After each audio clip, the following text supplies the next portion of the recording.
Good morning છોકરા, good afternoon, good evening. શું કે બધા મોજમાં છો? મોજમાં રહીને ભણો છો? હે? હા, મનમાં બોલી જજો એટલે હું સાંભળી લઈશ એના જેવું. હાલો. હા, હવે આપણે ધોરણ 11 સમાજશાસ્ત્રમાં ચોથા પાઠમાં જો મહત્વનો મુદ્દો ચાલુ કરેલો હતો જે છે સામાજિક ક્રિયાના તત્વો. હવે એમાં પેલો પેટા મુદ્દો આપણે પૂરો કરેલો હતો જે છે સ્વ અથવા કર્તા. હવે એના પછી જે આવે છે એ છે ધ્યેય અથવા લક્ષ્ય. હવે તમે ધ્યેય પણ કહી શકો અથવા તો લક્ષ્ય પણ કહી શકો. જો અથવા મૂક્યું છું મતલબ કે આમ તો એક સરખો જ મિનિંગ છે. ધ્યેય અથવા લક્ષ્ય. ધ્યેય વ્યક્તિની સ્વની કલ્પના કે અટકળ છે. હવે અટકળમાં ને જો અહીંયા કે કીધું છે એટલે આપણે થોડોક વિચાર કરવો પડે. કલ્પના વસ્તુ અલગ છે અને અટકળ વસ્તુ અલગ છે. જ્યારે એમ કે કલ્પના તો એ તો ઇમેજિનેશન થઈ. દાખલા તરીકે છોકરાઓમાંથી કોઈ એમ કહે કે મારું ધ્યેય અથવા તો મારું લક્ષ્ય છે કે હું સચિન તેંડુલકર જેવો મહાન ક્રિકેટર બનું અને બધાય મને ઓળખે ને ફલાણું ઢીકણું, તો આ એક એની કલ્પના છે કે મારે આવું બનવું છે. એને ધ્યેય નક્કી કર્યું પછી એની કલ્પનામાં શું છે તો કે સચિન તેંડુલકર જેવો મહાન ક્રિકેટર અથવા તો કોહલી જેવો પૈસાદાર ક્રિકેટર બનવું છે મારે. તો એને મગજમાં જે ચાલે છે કે કોહલીની જેમ મારી પાસે પણ મોંઘી ગાડી હશે, મોટા બંગલા હશે, ઓલું શું કે બાઇક, રોયલ એનફિલ્ડ ને રોયલ ચેલેન્જર ને એવેન્જર ને R15 ને એવા બધા બાઇક હશે મારી પાસે લાખો રૂપિયાના. તો આ એના મગજમાં રહેલી કલ્પના છે. જ્યારે અટકળ વસ્તુ છે એ અલગ છે. આપણે ન કહીએ કે અંદાજો લગાડ્યો, એમ કે એ એની અટકળ છે. આ અટકળ શબ્દ થયો એટલે બંનેમાં ભેદ રેખા છે એ ખાસ ધ્યાન રાખવાનું છે. આગળ ધ્યેયમાં ભવિષ્યકાળનો સંદર્ભ રહેલો છે. આ વસ્તુ તો 110% કે આપણે જે ધ્યેય નક્કી કર્યું છે કે ભવિષ્યમાં આવું બનવાનું છે, વર્તમાનમાં થોડું છે અને ભૂતકાળની તો વાત જ નથી. મતલબ કે અહીંયા સંદર્ભ ક્યાંથી ઉપાડવામાં આવ્યો? સંદર્ભ ઉપાડવામાં આવ્યો છે ભવિષ્યમાંથી, કે ભવિષ્ય મારું આવું હશે એવો અંદાજ લગાડેલો છે. એટલા માટે જો કદાચ કેવું ખાણે ખૂચેથી MCQ કાઢ્યો હોય અને તમને પૂછે કે ધ્યેયનો સંદર્ભ શેમાં રહેલો છે, તો ત્યારે તમારા મગજમાં એકદમ બત્તી ફૂલ પ્રકાશવાળી થઈ જવી જોઈએ કે આ તો ભવિષ્ય કાળની જ વાત છે. આગળ ધ્યેય એટલે વર્તમાન કાળમાં અસ્તિત્વ ધરાવતી નથી એવી ભવિષ્યની સ્થિતિ જેને કલ્પના દ્વારા જાણી શકાય. હવે મેં જેમ વાત કરી એમ કે છોકરાઓ ક્રિકેટ રમવા જતા હોય ને વાતો કરે કે મારે તો સચિન જેવું મહાન ક્રિકેટર બનવું છે.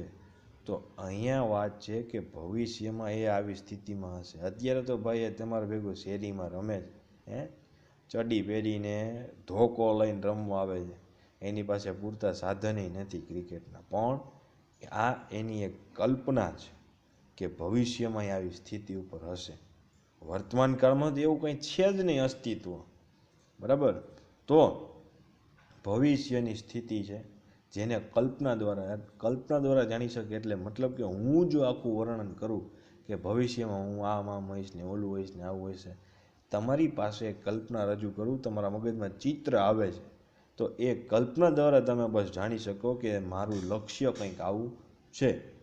અને પ્રયત્ન તથા સંકલ્પ દ્વારા પ્રાપ્ત કરી શકાય છે.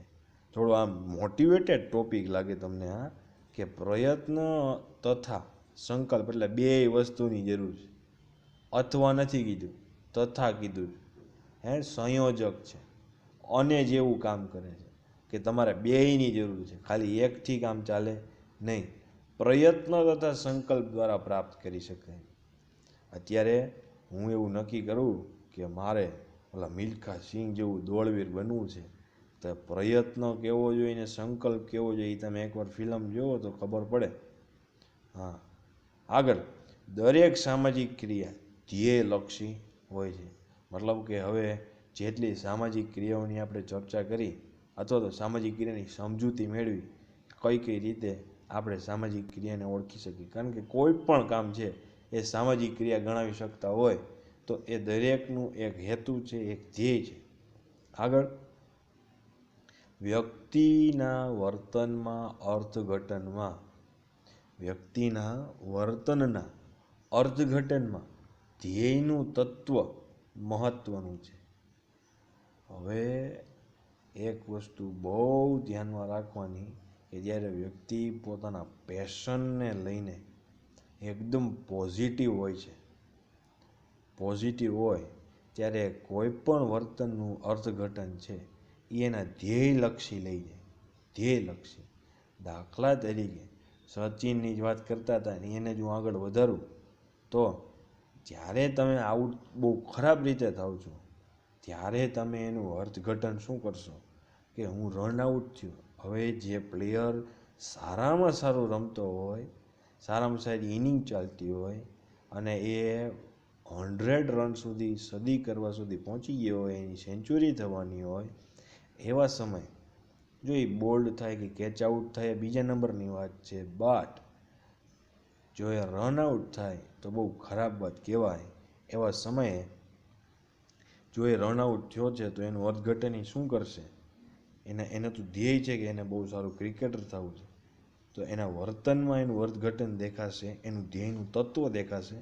એમ કહેશે કે ભાઈ આવી ભૂલ હવે હું બીજી વાર નહીં કરું, કારણ કે હું શીખી ગયો કે ઉતાવળ કોઈ દિવસ કરાય નહીં જ્યારે આપણે સેન્ચુરીની ખૂબ નજીક હોય ત્યારે.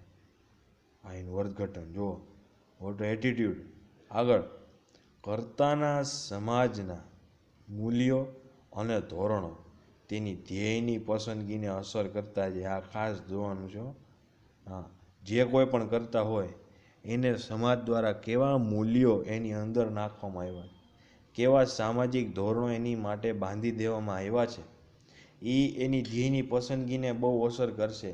દાખલા તરીકે સંકુચિત સમાજમાં રહેતા લોકો એના આવનારી પેઢીના બાળકોને, યંગસ્ટર્સને એટલા સામાજિક ધોરણો આપશે અને મૂલ્યો આપશે એના સંકુચિત સમાજમાંથી કે એમાંથી નીકળેલો નવી પેઢીનો વ્યક્તિ એ બહુ મોટો ધ્યેય લઈને કોઈ દિવસ બહાર જ નહીં નીકળે ભણીને.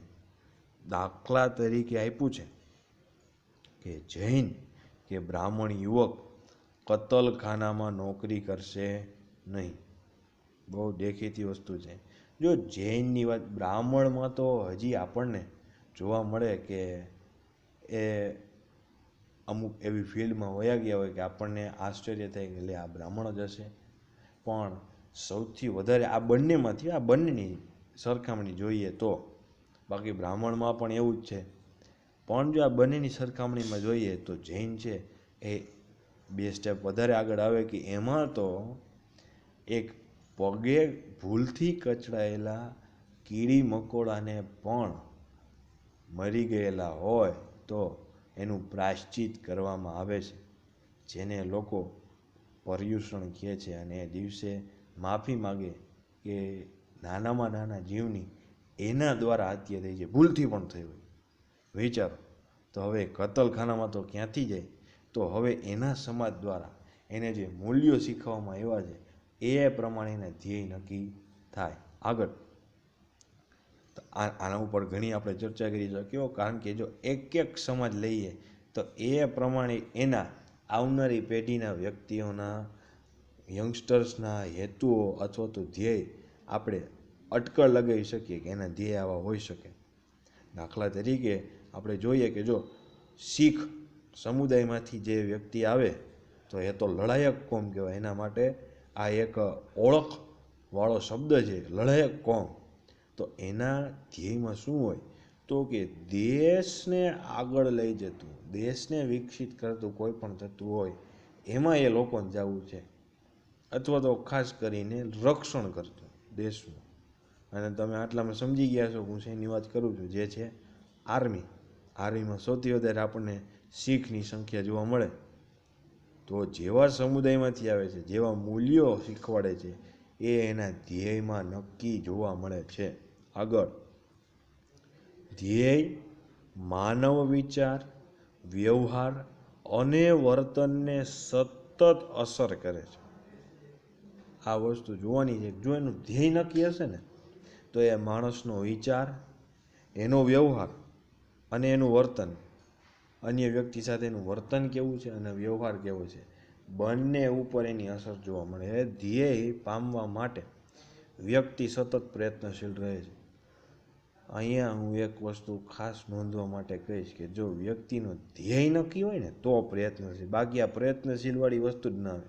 એનું ધ્યેય નક્કી હોય તો પ્રયત્નશીલ રહે છે. માનવ વર્તન માટે તે ચાલક બળ છે. ચાલક બળની ચર્ચા આપણે કરી એની પહેલાંના વિડીયોમાં. ધ્યેય વ્યક્તિ માટે પ્રેરક અને પ્રેરણ છે. પ્રેરણ એટલે કે જે પ્રેરણા આપતું હોય તેવું. દાખલા તરીકે પરીક્ષામાં પ્રથમ આવવા માટે વિદ્યાર્થીની માટે રેફ આવે, પણ અહીંયા ટાઈપિંગ મિસ્ટેક છે એટલે તમે કરી શકો જાતે. વિદ્યાર્થી બધું જ ભૂલી અભ્યાસ મગ્ન થઈ જાય છે. હા, જો તમને એમાં પણ કંઈક નવી પદ્ધતિથી ભણાવતા હોય અને ખાસ કરીને મનોવિજ્ઞાનની ભાષામાં એક શબ્દ વપરાય, પ્રબલન. હવે પ્રબલન શું છે? મતલબ કે આપણે જેને ચીલાચાલુ ભાષામાં લાલચ કહીએ છીએ એ. જો તમને એવી લાલચ મળી હોય કે ટીચર દ્વારા ફલાણી વસ્તુ મળશે ગિફ્ટમાં, તો આપણને એ મેળવવા માટેની વધુ તાલાવેલીની ઈચ્છા જાગે એટલે આપણે અભ્યાસ કરવામાં બહુ ઊંડા વયા જઈએ અને સારા માર્ક લઈ આવીએ. એ જ વાત છે. તો પરીક્ષામાં પ્રથમ આવવા માટે વિદ્યાર્થી બધું જ ભૂલી અભ્યાસ મગ્ન થઈ જાય. એવી રીતે જો વ્યક્તિના ધ્યેયને નક્કી કરવામાં શું શું આવે તો કે અંગત મૂલ્ય આવે, જે આપણે અગાઉ ચર્ચા કરી કે સમાજ દ્વારા શીખવામાં આવેલા હોય તે અંગત મૂલ્યો. જરૂરિયાત એની પોતાની કેવી છે. આગળ, ધોરણોની ચર્ચા આપણે ત્રીજા પાઠમાં તો બહુ જ કરી, નામ જ એવું હતું.